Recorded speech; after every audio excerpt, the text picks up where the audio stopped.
dive. Medyo may kalabuan yung dagat mga ka-espero.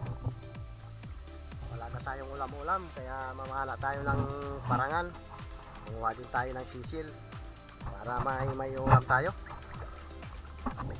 Subukan lang natin kung may mahuli tayo kahit na parangan. Kasi napakalabo talaga ng dagat mga ka-espero. Kaya try natin. Okay, abang-abang sa ating pagdadive mga ka-espero.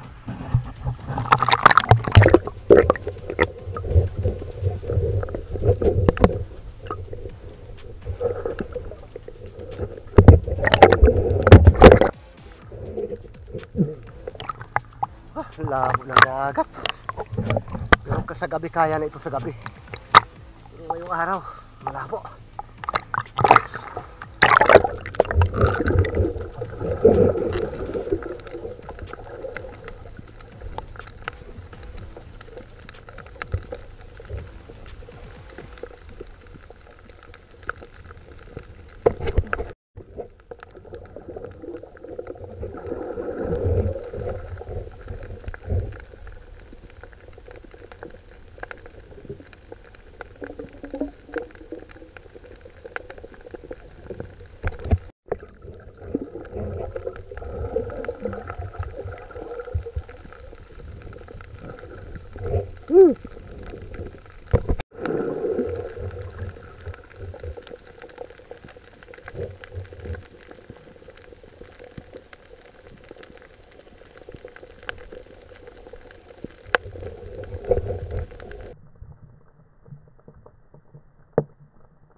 Parangan. Ulam na yan mga ka-espero.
Kukuha lang tayo ng kaya natin ubusin pagkain.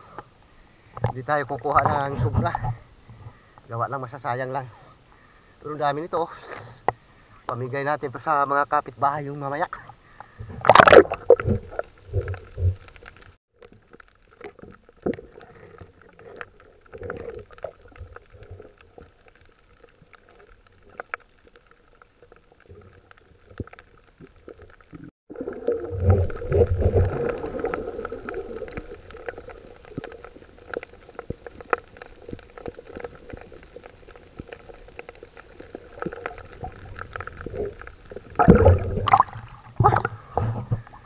Kaya may masama nga darating na malakas na bagyo. Kasi nagpatungan to sa mga bato. Patungan sa mga samo. Yun pangit kasi ng panahon ngayon Pero grabe. Ang dami talaga mga ka-espero. Nagsiglabasan. Nagsigpatungan sa mga bato. Grabe. Kakagulat ito.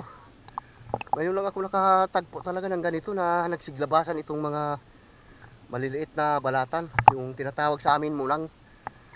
Hindi naman ito lumalaki masyado. grabe talaga. Sobrang dami nila. Uy.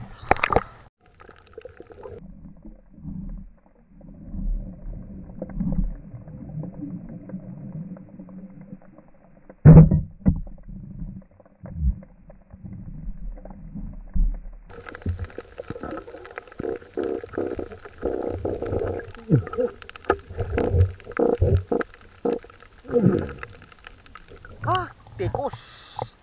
Kapala tayo tikos. Ayos na sugba. May sugba na ito.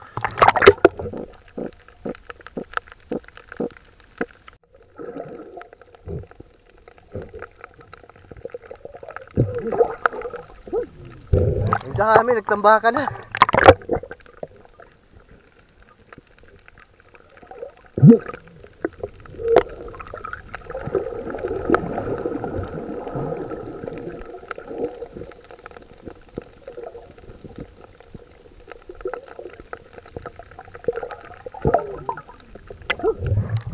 Grabe ang dami.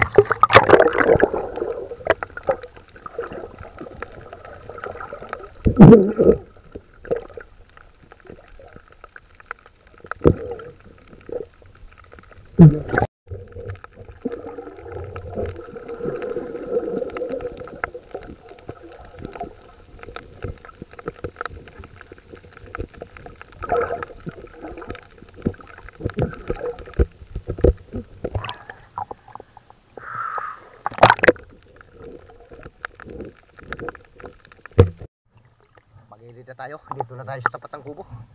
Yan ang kubo ko mga ka-espero. Ayun naman ang seal site dito sa amin. Yung smart. Yan na. Alright. Abang-abang sa gilid. Mga ka-espero. A few moments later. Okay, nakauwi na tayo sa bahay mga ka-espero. At yan yung huli natin si cucumber o balat munang. Kung tawagin dito sa amin. At yan yung huli nating isda. Kunti lang huli nating isda. Gawa ng malabo yung dagat. At yan yung ano natin. May dalawa tayong suwaki. Libreng ulam na ito. At atin yung lulutuin mamaya. Yung ating si cucumber o balat munang kung tawagin dito sa amin. Ayan o, nakadali rin tayo ng mga isda. Pero konti lang yung nahuli natin. Dalawa lang yung footage natin gawa ng mailap talaga yung mga isda. Alright? Thank you for watching mga ka-espero. Bye-bye and God bless us all. Kita-kita lang tayo sa susunod nating mga video.